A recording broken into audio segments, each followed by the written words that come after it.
Hello, people. Welcome to another edition of Friday Night Knives here on A Dose of Drew. I am said Drew, and tonight we are looking at the Fox Knives Voxnes. Actually, this is an Anso design. Sorry, Jens. Jens Anso Zero. The Fox Knives Zero. This is N690. Basically a version of VG10. Good steel.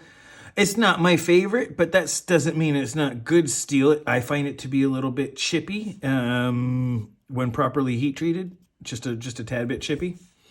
Takes a fantastic edge and comes with a great edge out of the box. This is not a huge knife, as you can see. It definitely has a lot of blade and belly to it, but not a lot of excessive size. In fact, getting right into it here, we have under 7 inches over a length, just slightly over 6.5.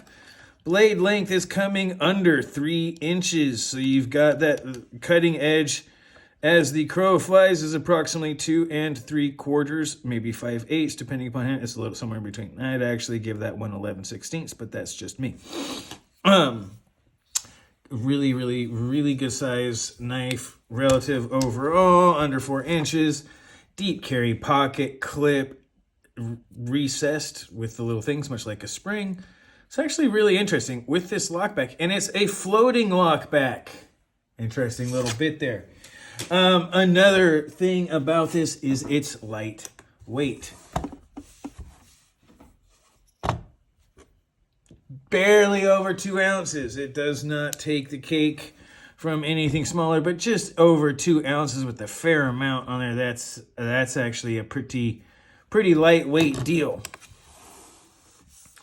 You know, not too bad at all. It is definitely something we're looking at. Now we're going to go ahead and get into some of the comparisons. Do only a couple here. First up, the standard Spyderco sandwich here. All right, there is the Paramilitary 2, as you can see. Significantly smaller. We'll see a bit of a theme here. Para 3. Also, significantly smaller. Catch a theme yet? All right. This is not a huge knife. In fact, this is just a blur. And as you can see, they look like they might be from the same family. Similar color scheme, but as you see, a much smaller knife. And not just any leak, but a random leak. As you can see, again, much smaller knife. And if you look real close, you'll see very similar hand space. And then there's this beak right here where if your hand just barely fits, you're going to be running a pinky up, holding the butt on this little sucker up. All right, with that said, you guys, I'm going to go ahead and skip the large knife comparisons and just go into some of the smaller ones so you can get another idea here. And we'll go quick here. CJRB Feldspar, again, hand space, overall cutting length is very similar. Hand space a little bit smaller. Definitely something to look at in there. And the Benchmade Bug Out. As you can see, much smaller than either of those. This is definitely, again, you might see a theme rolling in here. That is, this is tiny, which is the VV Elementum. Again, similar, very close to a similar amount of cutting edge, but a smaller hand space. And of course, I absolutely enjoy this because, as you can see, it is much smaller than my Wiener. A lot, okay? A lot smaller. Anyway, that's how it compares to my Wiener. All right, so through that, this is actually an interesting little bit here. There's this floating, see if I can get that so you can see. All right, so you can see the floating backspacer here that works on the lockback, which is an interesting little bit because you can't, well, I don't know if I can see, but if you look, the light isn't getting in there very well. All right, so when you look down in there, it doesn't flex. So this is like two pieces that are sort of like joineried together in a way. Great job, works pretty good actually. Very solid. You know, it's as tough as the rest of the knife. So yeah. It's at least as tough as the rest of the knife. There's probably something else that's going to break before that does. So yeah, it's kind of sitting in there. Really good. coated blade, not necessarily, but it goes really good with the color scheme. Has that choice, so you can. For me, the choil is absolutely necessary, but the 3 fingers, yeah, you can come back here and give it a little lift with the pinky, give it a little support there.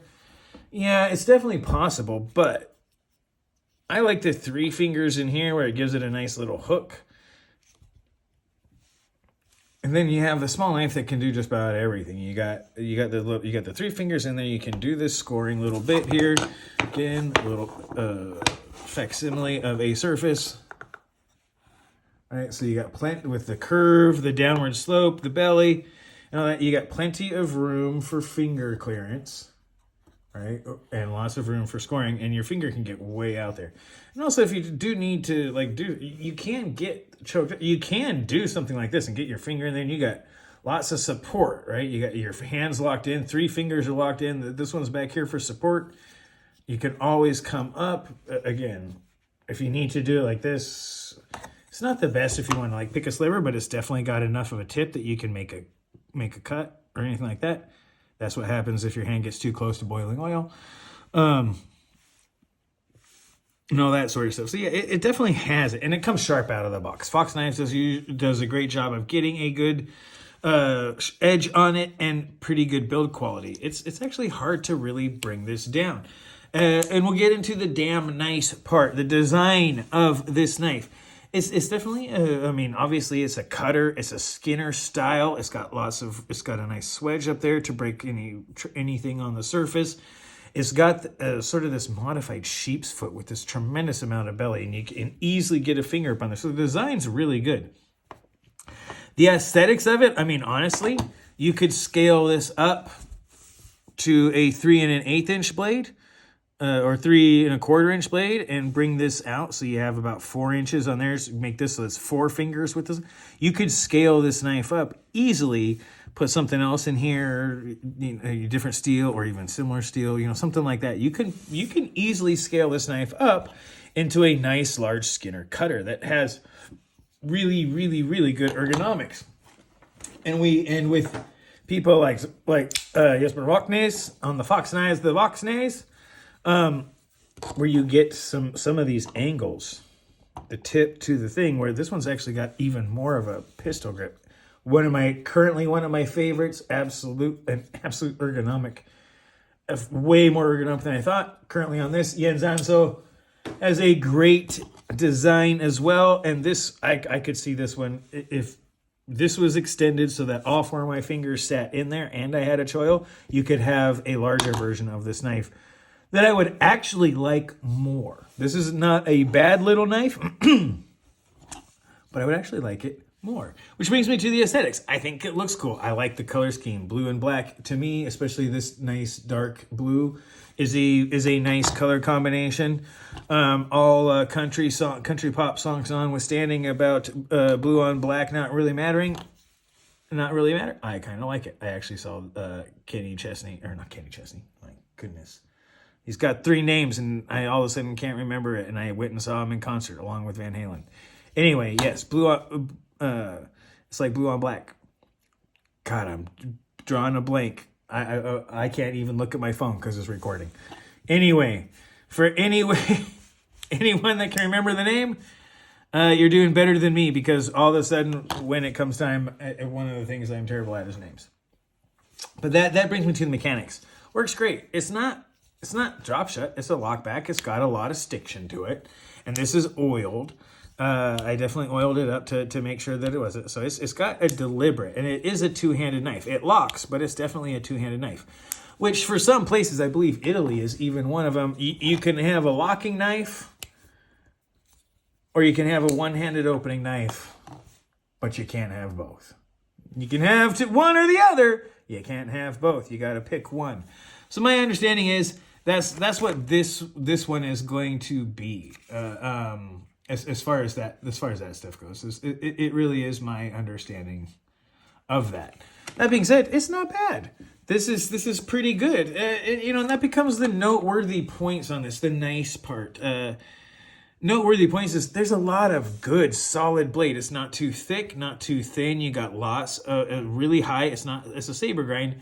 lots of belly, good long slicing cuts, right? A nice arc to the cut, so when you're going through, you can, like, let's say I'm trying to cut here.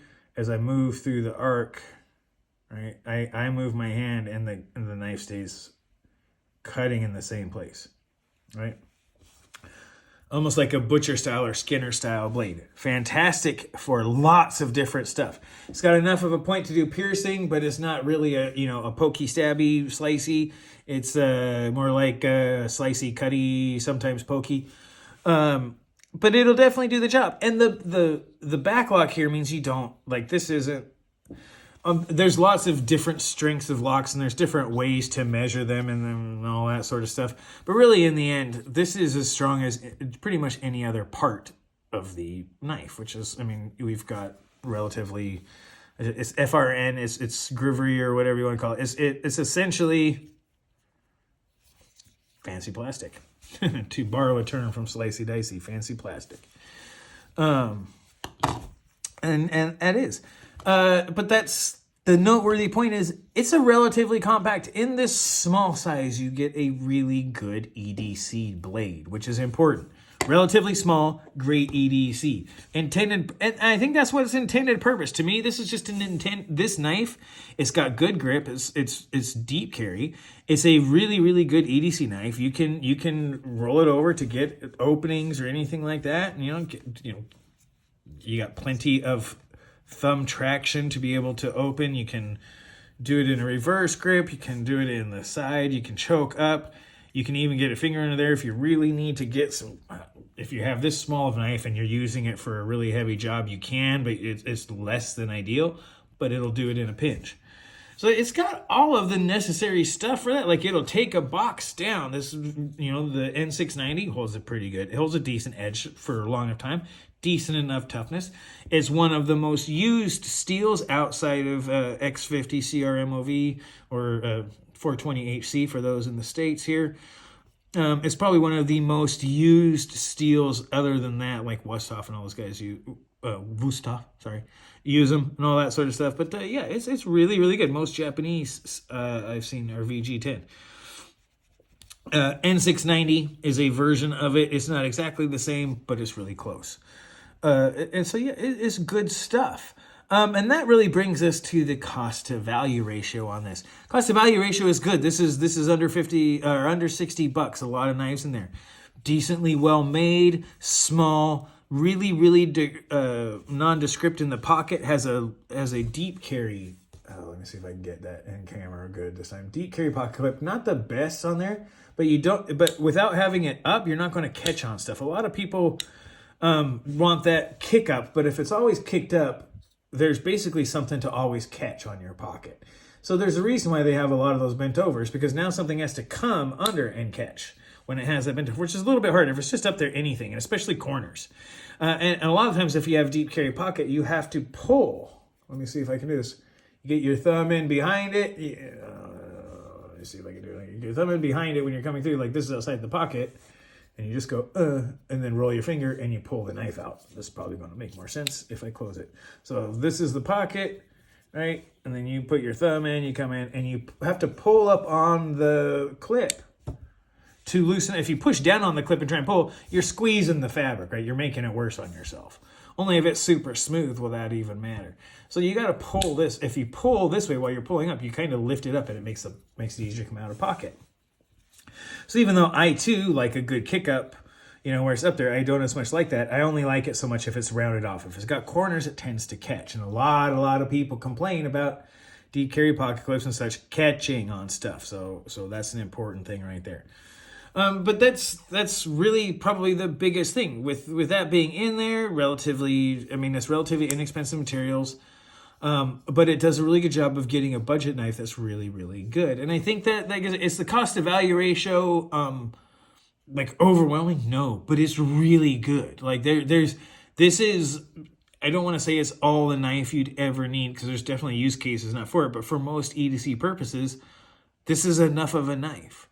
And especially if you live in an area where you have, number one, if you like lockbacks, or if you live in an area like Italy or someplace like that where you can't have one-handed opening knives that lock. So if you have a locking knife, it can't be one-handed. And locking knives have a significant safety factor. That blade isn't coming down on my hands. Yes, you can have slip joints. I have slip joints myself that I like. I tend not to carry them as much because, well, unless they have a blade shape, and we'll get to that at some other review at some point, that really maximizes the value of a slip joint. There's too many other use cases where I need to do things like flip them over, or where I'm coming in and the pressure might actually push against the slip joint where it doesn't have a lock. So there's a good point there. And this does have a really good cost to value ratio. Is there other knives out there? Yeah, but that's when you start getting to a point where this is at, where you're in the $50 to $60 range. I mean, honestly, I have knives this is in the same range. This is in the same range. Gosh, how many other knives do I have that are basically in the same bit? You know, you can go through some of this all day. There's tons of them, right? That's a really, really, really competitive. Here's another one, right? That's a really, really competitive price point, where it's really hard to get good steel, good things, and good manufacturing all within that price. There's a reason there's only a few players that do it, and they often compromise somewhere on things like steel, no G10, right? You get better steel, you get plastic injection molded handles, or whatever. It's an interesting bit. And there is a noteworthy point in that this is an unusual backlock. It says patent pending. It's a floating backlock. That's really, really interesting. It doesn't, the lever that the spring goes against doesn't extend all the way back. That makes this one an extraordinarily easy backlock to clean, right? You don't even have to take it apart. That's really cool. For anyone who's ever had to take one apart, it can be a pain in the butt sometimes. They're not too bad. They're not necessarily, compared to, say, something like that, a backlock's usually no problem. But it isn't as easy as say just a standard liner lock. If you ask me, you gotta make sure you pay attention to what you're doing and pulling apart.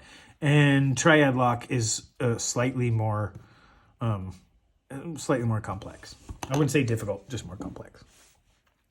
That being said, great cost evaluation. Gives me about a 4 stars on the recommendation.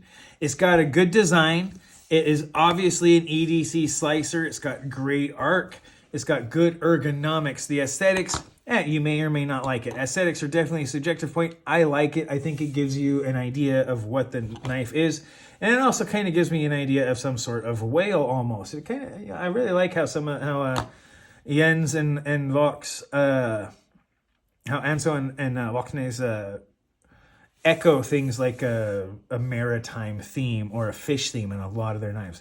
I really find that interesting, and they do a great job of making it something that I always see. It's a design language that I enjoy very much. So there's an aesthetic that I like on there. Mechanics are great. The mechanics work exactly as you would expect. It's smooth. It's not drop shut. It's deliberate. You can pinch it open. Boy, I took that off camera. That's not going to work. You can pinch it open one-handed, right? And then just friction open it.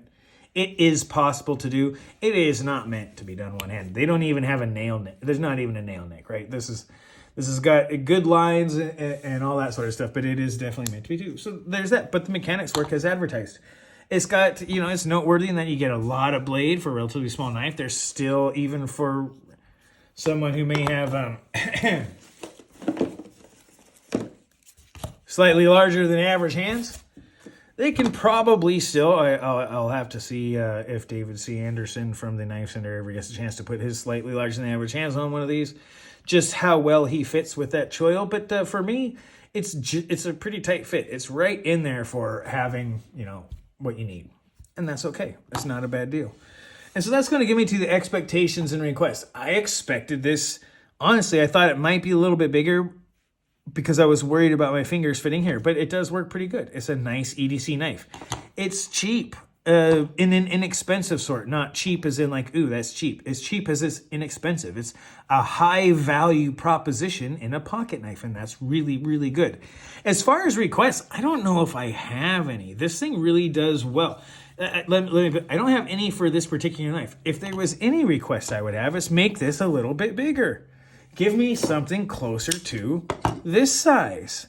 I would actually love that knife. Maybe round this beak down a little bit, but you give me that much space. You give me 4 fingers in there and a round on the back and a full choil that's similar in size to this. And I mean, honestly, I don't know if I would like it better. Let's see if we can line those up. That hook makes you feel like you're getting even more of a thing, but yeah, it's definitely it's a good knife. If there's any request I would have, that would be it. A slightly larger size to go with it, or possibly even better steel, but that's good steel. I am a 154 cm/CPM 154 type of person when it comes to more closer to just, I don't want to say, less alloyed stainless steels like VG10, 154 cm, AUS 8, AUS 10, all the 440C, all that stuff. I tend to like the 154 cm and CPM 154 when it comes to those. I think it's a better steel all around. I think it's got good toughness, good corrosion resistance, and in my opinion, in my experience, in a lot of other objective tests, measurably better edge retention. Does that mean this is bad? No. It's really tough. It's really good. It takes a really fine edge. And it has, with over 1% carbon, VG10 does a really good job of maintaining good edge retention. It's just not as good as, say, D2 or some of the other steels you get. So it's still good, and it's tough. And even though it's coated, it still has really, really good corrosion resistance properties. So you have a really good steel that's going to be able to go all over. It's corrosion resistant, plus has a coating. So you're going to be able to do it. The back locket, everything inside is coated. This is something that can go fairly good in corrosion resistance. I would go do that. And at 4 stars, corrosion resistant, good design. I like the aesthetics. That's a subjective thing. You may not. If you don't like the aesthetics, most of the rest of this is going to be moot. Most people don't want to buy a knife they think is ugly. The mechanics of it, spot on. Fox Knives did a great job of executing this vision, and it is mechanically, I don't want to say flawless. It's smooth when you open it. It could be smoother. It could be a little bit easier. My guess is it's on washers in order to get to that price point. So it's definitely deliberate. But it also means that you're not going to get grit and stuff really trapped in there. So yeah, with all of that and the mechanics, definitely noteworthy. Great EDC, definitely was intended to. The cost to value is right on. It's right there. It's really, I mean, it's hard to get much better. There's only a few knives that can do better. There's a great many knives that are in the same area, and that's part of competition. So yeah, 4 stars and really well done. I'm going to wrap this up because there's not much more to say, you guys. 4 stars, outstanding, well recommended. This is the Fox Knives Anso designed 0. And with that being said, you guys, 4 stars, highly recommended. And this has been your Friday night dose of Drew. I am said Drew. Go ahead, watch this twice, comment as much as you like, be mindful of side effects, and remember to subscribe. And you guys have a great rest of your night.